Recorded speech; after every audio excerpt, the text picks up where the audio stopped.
Hi guys, welcome to my YouTube channel. तो आज मैं आपको एक नया कोरियन ड्रामा जिसका नाम है a gentleman and young lady उसकी हिंदी एक्सप्लेनेशन बताऊंगी। तो बेसिकली मैंने आपको लास्ट वीडियो में पार्ट 5 तक की हिंदी एक्सप्लेनेशन बता दी थी। तो यहाँ पर इस वीडियो में मैं आपको पार्ट 6 की हिंदी एक्सप्लेनेशन बताऊंगी। चलो अपनी वीडियो स्टार्ट करते हैं। तो लास्ट वीडियो में मैंने बताया था कि जो शी चान, शी जोंग और जेनी होते हैं, वो तीनों पार्क डैन डैन को दुखी देखकर उसे सरप्राइज देते हैं और उसे अम्यूजमेंट पार्क ले जाते हैं, जहाँ पर जो ली यंग जंग होता है वो भी उनका साथ देता है। तो नेक्स्ट सीन हम देखते हैं जहाँ पर ली यंग जंग, पार्क डैन डैन और तीनों बच्चे सभी अम्यूजमेंट पार्क में बहुत मस्ती करते हैं।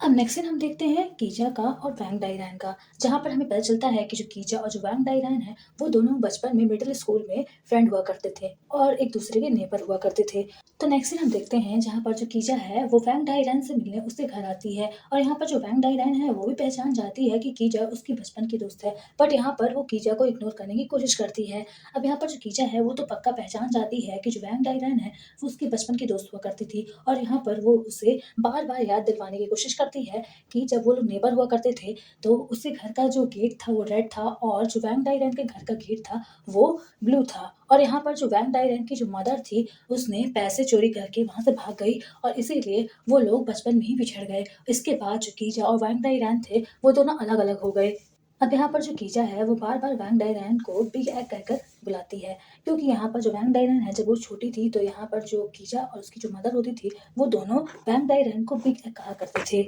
अब यहाँ पर जो कीजा और वैंग डाइरैन दोनों बात कर ही रहे होते हैं, तभी वैंग डाइरैन को कॉल आता है कि जो उसकी बेटी है, मतलब जो सी रियॉन है, वो बीमार है। तो नेक्स्ट हम देखते हैं जहाँ पर जो वैंग डाइरैन है वो सी रियॉन के घर जाती है और यहाँ पर जो सी रियॉन है उसे रियलाइज होता है कि जो उसका बॉयफ्रेंड मतलब डे बम है वो फ्रॉड पर्सन नहीं है और यहाँ पर वो अपनी मदर से बार बार कहने की कोशिश करती है कि जो डे बम है वो अच्छा पर्सन है, बट यहाँ पर जो वैंग डाइरैन है वो नहीं चाहती है कि जो डे बम है और जो सी रियॉन है वो दोनों एक दूसरे को लाइक करे और डेटिंग करे।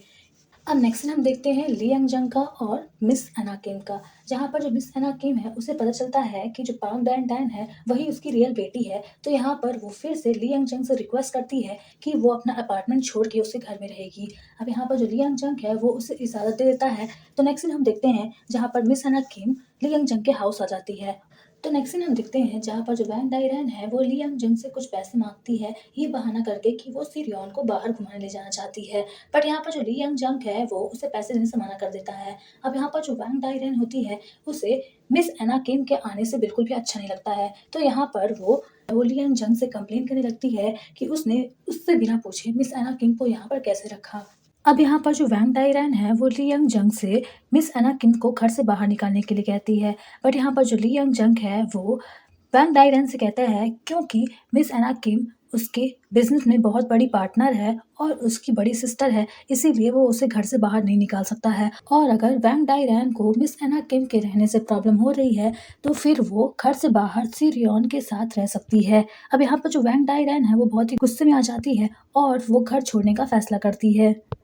अब यहाँ पर जो सारा होती है वो वैंग डाइरैन को रोक लेती है और उसे अपने घर में रहने के लिए कहती है। तो नेक्स्ट दिन हम देखते हैं जहाँ पर जो वैंग डाइरैन है वो सारा के घर में रहने लगती है और यहाँ पर जो कीजा है वो उसके लिए बहुत अच्छे अच्छे खाना बनाती है। अब यहाँ पर वैंग डाइरैन और कीजा दोनों ड्रिंक कर रहे होते हैं। तो यहाँ पर जो वैंग डाइरैन है वो कीजा को बताती है कि 50 साल पहले जब उसके हस्बैंड की फर्स्ट वाइफ की डेथ हो गई थी तब वो उसकी सेकेंड वाइफ बनी थी, मतलब जो उसकी फर्स्ट वाइफ थी वो वैंग डाइरैन की बहन थी। बट यहाँ पर जो उसका हस्बैंड था उसने उसके नाम में एक भी प्रॉपर्टी नहीं की और अपने दोनों बच्चों मतलब ली यंग जंग और सी रियॉन के नाम पे प्रॉपर्टी की। और यहाँ पर जो सी रियॉन है उसको अपनी प्रॉपर्टी तभी मिल सकती है जब वो किसी अच्छे पर्सन से मैरिड कर लेगी।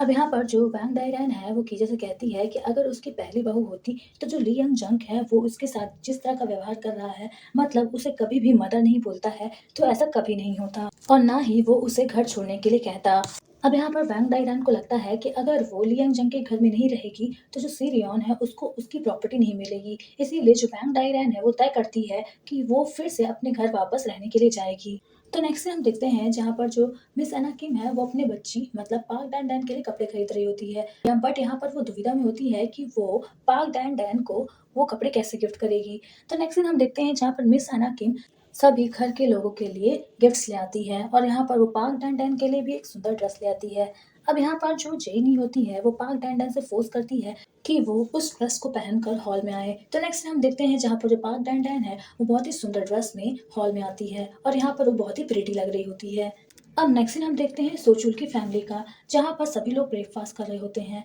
और यहाँ पर बातों बातों में जी यंग से एक सच निकल जाता है कि जो पाक डैन डैन है उसने उसे कुछ पैसे दिए थे जब ली यंग जंग ने सोचुल को नौकरी से निकाला था। तो नेक्स्ट सीन हम देखते हैं जहाँ पर सोचुल पाक डैन डैन को अपने पास बुलाता है और उसे सारे पैसे हैंड ओवर कर देता है और उससे कहता है कि उसे पैसे देने की कोई जरूरत नहीं है। अब यहाँ पर जो पाक डैन डैन है उसे बहुत ही बुरा लगता है और वो वहां से रोते हुए चली जाती है। तो नेक्स्ट सीन हम देखते हैं जहाँ पर सोचुल काम में जा रहा होता है और यहाँ पर उसने सभी से झूठ कहा होता है, मतलब किसी को भी नहीं बताया होता है कि वो कंस्ट्रक्शन साइट में काम करता है। तो नेक्स्ट सीन हम देखते हैं जहाँ पर सोचुल कंस्ट्रक्शन साइट में काम कर रहा होता है और तभी सडनली उसका एक्सीडेंट हो जाता है। अब यहाँ पर जो जी यंग है उसे कॉल आता है कि जो उसका हस्बैंड मतलब सोचुल है वो हॉस्पिटल में एडमिट है। अब यहाँ पर जो पाक डैन डैन है उसे भी पता चल जाता है कि जो उसका फादर मतलब सोचुल है उसका एक्सीडेंट हो गया है। तो नेक्स्ट हम देखते हैं हॉस्पिटल का, जहाँ पर सोचुल एडमिट होता है हॉस्पिटल में और यहाँ पर जो डॉक्टर हैं वो उसकी रिपोर्ट बताते हैं कि सब कुछ नॉर्मल है, मतलब कोई भी सीरियस कंडीशन नहीं है।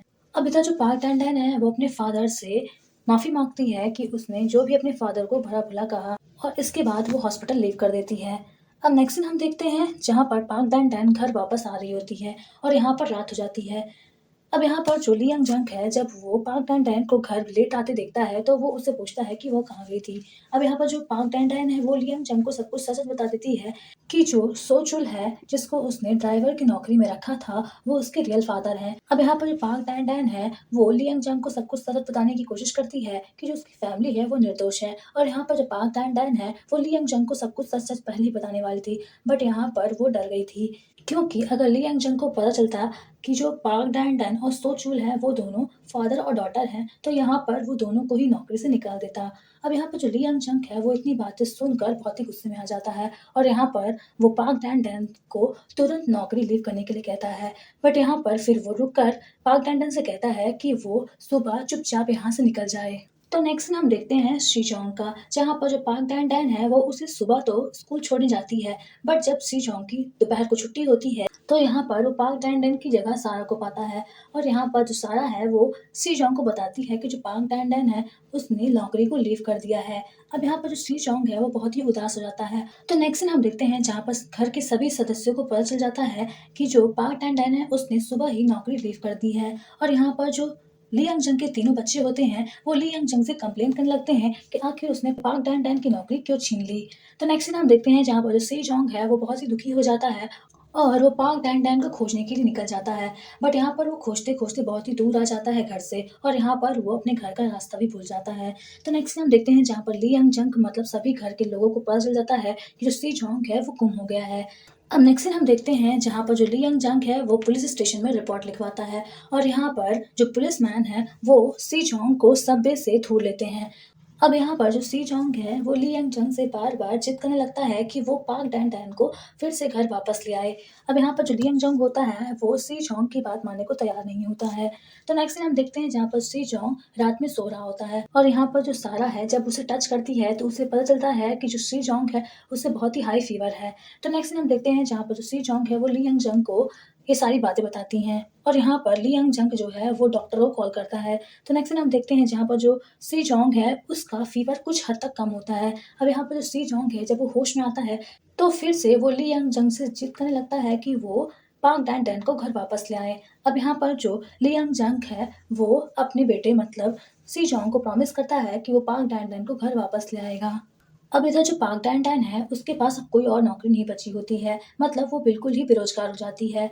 अब यहाँ पर जो मिस हैना किम है जब वो अपनी बेटी की हालत इस तरह देखती है तो उसे बहुत ही दुख लगता है और यहाँ पर वो पाक डैन डैन को अपने पास बुलाती है और यहाँ पर वो उसे एक नौकरी का ऑफर देती है जहाँ पर वो मतलब पाक डैन डैन को अपने साथ काम करने के लिए कहती है और इसके लिए वो उसे एक रहने के लिए अपार्टमेंट भी देगी। अब यहाँ पर जो पाक डैन डैन है वो खुश हो जाती है और यहाँ पर जो पाक डैन डैन है वो मिस हैना किम से पूछने की कोशिश करती है कि आखिर उसने उसे इतनी अच्छी नौकरी क्यों दी। अब यहाँ पर जो मिस हैना किम है वो पाक डैन डैन को बताती है कि वो उसके भाई के घर मतलब ली यंग जंग के घर में जो उसके 3 बच्चे थे उनको बहुत ही अच्छी तरह से सँभाल लेती थी और इसीलिए वो उसके काम से बहुत ही इम्प्रेस हो गई है और यहाँ पर इसीलिए वो चाहती है कि जो पाक डैन डैन है वो उसके साथ काम करे।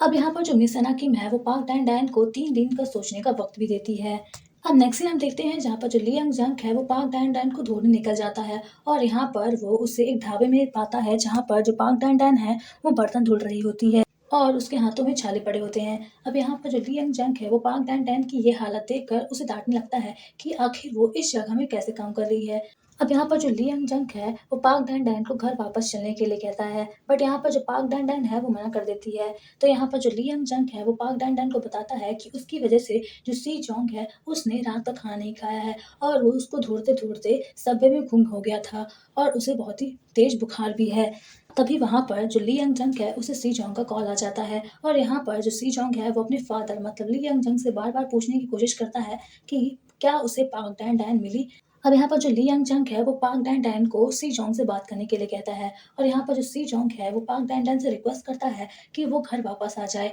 नहीं तो वो उसके लिए खाना नहीं खाएगा और जब तक वो नहीं आएगी तब तक वो उसका घर में वेट करेगा। अब यहाँ पर जो पाक डैन डैन है वो सी जोंग की ये हालत देखकर राजी हो जाती है घर जाने के लिए। अब नेक्स्ट सीन हम देखते हैं जहाँ पर जो ली यंग जंग है और पाक डैन डैन घर वापस जा रहे होते हैं और यहाँ पर जो ली यंग जंग है वो पाक डैन डैन से माफ़ी मांगता है कि उसने उसे गलत समझा। अब यहाँ पर जो ली यंग जंग है वो बताता है कि जो मिस अना किम है उसने उसकी मिसअंडरस्टैंडिंग को दूर किया, मतलब उसको सब कुछ सच बताया पाक डैन डैन और उसकी फैमिली के बारे में कि जो उसकी फैमिली है वो निर्दोष है और यहाँ पर जो पाक डैन डैन है वो भी निर्दोष है। यहाँ पर जो ली यंग जंग है वो पाक डैन डैन से अपनी पर्सनल लाइफ सभी घर के लोगों से छुपाने के लिए कहता है और कहता है कि वो जैसे पहले रहा करती थी पाक डैन डैन बन करके वैसे ही वो फिर से घर में वापस उसी तरह रहे।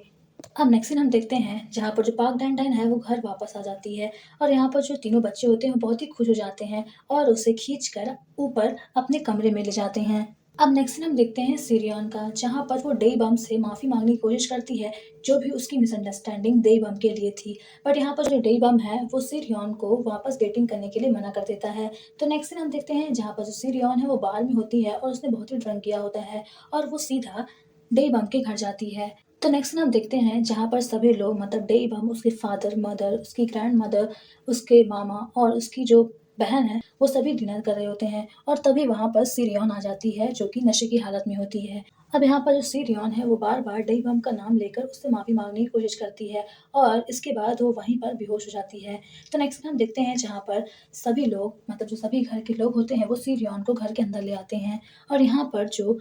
जी यंग है जो कि डेई बम की मदर होती है उसे बहुत ही गुस्सा आ रहा होता है क्योंकि यहाँ पर जो सी रियॉन है उसकी जो मदर वैंग डाइरन है उसने उसके फैमिली की बहुत ही बेइज्जती की थी। तो यहाँ पर जो जी यंग है वो सी रियॉन के फ़ोन से उसकी मदर मतलब वैंग डाइरन को कॉल करती है और उसे कहती है कि वो अपनी बेटी को घर वापस ले जाए। अब यहाँ पर जो वैंग डाइरन है जब उसे पता चलता है तो वो हड़बड़ी में वहाँ से निकलने लगती है और यहाँ पर जो ली यंग जंग है वो वैंग डाइरन से पूछने की कोशिश करता है, बट यहाँ पर जो वैंग डाइरन है वो उसे कुछ भी नहीं बताती है। तो नेक्स्ट सीन हम देखते हैं जहाँ पर वैंग डाइरन सोच उड़ के घर आ जाती है और यहाँ पर जो जी यंग है मतलब जो डे बम की मदर है वो वैंग डाइरन को सब कुछ बताती है कि जो उसकी डॉटर है वही पहले यहाँ पर नशे की हालत में आई। अब यहाँ पर जो वैंग डाइरन है वो सीरियन को वहाँ से उठाने की कोशिश करती है और उसे घर वापस चलने के लिए कहती है, बट यहाँ पर जो सीरियन है वो जिद करने लगती है कि वो डे बम के साथ रहना चाहती है और इसीलिए वो डे बम को यहाँ से लेकर जाएगी। अब यहाँ पर जो वैन डाइरन होती है वो बहुत ही गुस्से में होती है और वो सीरियन को मारने लगती है और इसके बाद वो उसे फोर्सफुली वहाँ से मतलब घर से बाहर ले जाती है। अब इधर जो लियंग जंग होता है उसे वैंग डाइरन के ड्राइवर से सब कुछ पता चल जाता है। अब यहाँ पर जो लियंग जंग है उसे बहुत ही गुस्सा आ जाता है और यहाँ पर वो वैंग डाइरन को डांटने लगता है और कहता है कि आज से वो अपनी बेटी के साथ रहे और उसे कहीं भी घर से बाहर ना जाने दे। अब नेक्स्ट सीन हम देखते हैं नेक्स्ट डे का सीरियन का जहाँ पर वो अपने ब्रदर मतलब ली यंग जंग से मिलने उसके ऑफिस में जाती है और यहाँ पर वो ली यंग जंग से रिक्वेस्ट करती है कि वो उसे डे बम के साथ एक बार फिर से डेट करने की इजाज़त दे दे और यहाँ पर वो ली यंग जंग को समझाने की कोशिश करती है कि जो डे बम है वो उस तरह का पर्सन नहीं है जिस तरह वो लोग सोच रहे थे और यहाँ पर जो उसकी फैमिली है वो भी गलत नहीं है, मतलब जो भी इंसिडेंट हुआ जो कि मैंने आपको लास्ट एपिसोड में बताया था वो सब को इंसिडेंट है।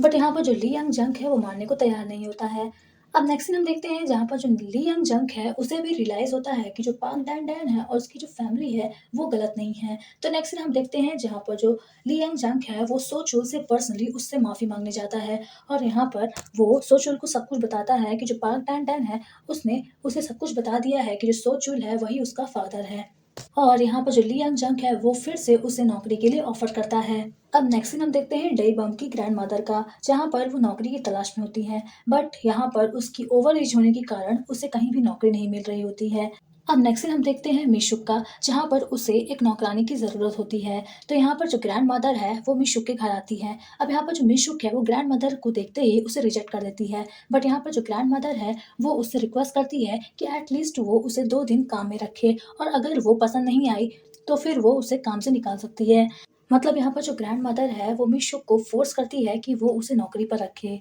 अब नेक्स्ट सीन हम देखते हैं जहाँ पर जो मिशुक है उसका बेटा जिसका नाम होता है शीजून, जो कि बाहर डॉक्टर की पढ़ाई करने के लिए गया होता है, वो छुट्टियों में घर वापस आ रहा होता है। तो अब नेक्स्ट सीन हम देखते हैं जहाँ पर जो ग्रैंडमदर है वो मिशुक को एक बहुत अच्छी रेसिपी बनाकर देती है। अब यहाँ पर जो मिशुक है जब वो टेस्ट कर ही रही होती है तभी उसका वहाँ पर बेटा आ जाता है। तो यहाँ पर हमारे एपिसोड 10 की हिंदी एक्सप्लेनेशन खत्म होती है। तो अगर आपको इस वीडियो की हिंदी एक्सप्लेनेशन समझ में आई हो तो आप मेरे चैनल को सब्सक्राइब कर सकते हो, कमेंट कर सकते हो, लाइक कर सकते हो, जिससे मुझे मोटिवेशन मिलेगा कि मैं और भी वीडियोस अपलोड करती रहूँ। तो बाय गाइस, अब मिलते हैं नेक्स्ट वीडियो में, जहाँ पर मैं आपको एपिसोड 11 से 13 तक की हिंदी एक्सप्लेनेशन बताऊंगी।